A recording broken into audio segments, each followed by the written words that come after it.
Ej, bol som mladý, hlupý, nevyzretý, často hluchý, slepý. Písal som riadky, nahrával si rapy na kazety. Mal som 16 rokov, rímov plné zošity, a to už abe s grimasom, starali sa o byty. Prišiel Janko, začali sme hrávať, cestovať miestami bol zvuk nezdravý. No my sme nevzdali sa, trpezlivo čakali sme, nesedeli, makali sme, odek živa nič, len pravdu, nestarať sa, jak to vyznie. Tak sme trénovali, každý svoje doma v izbe, nechceli sme ponúkať to víno, kým to nevykysne. Teraz sme tu, máme kvalitný materiál, žiadne pištolky, no silný arzenál.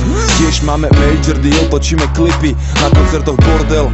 Tyci skáču ako skipy, už sa jebem repe roky, ešte furt nejsom city. Chcem viac hejterov, mám piči, môžu ma vypiť. Chcem robiť rap, ktorý má názory a energiu. Nečítam si návody a nepýtam si licenciu. Robíme hudbu, ktorá spôsobuje hystériu.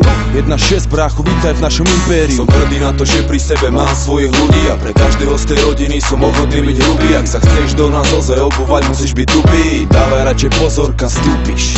Som hrdý na to, že pri sebe mám svojich ľudí, a pre každého z tej rodiny som ochotný byť hrubý. Ak sa chceš do nás ozaj obúvať, musíš byť tupý. Dávaj radšej pozor, kam vstúpiš.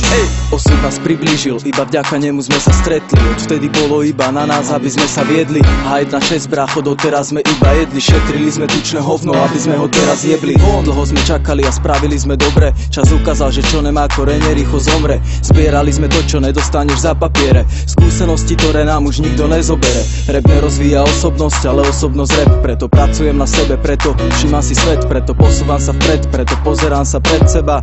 A nerobím to iba pre seba, ale pre rodinu, ktorá je tu, aby som sa mohol oprieť. Našiel podporu, keď pociťujem, že sa musím zoprieť. Hoci aj proti všetkým, skovávať sa nemá pred kým. A chcem viacej ako kedykoľvek predtým. Som hrdý na to, že pri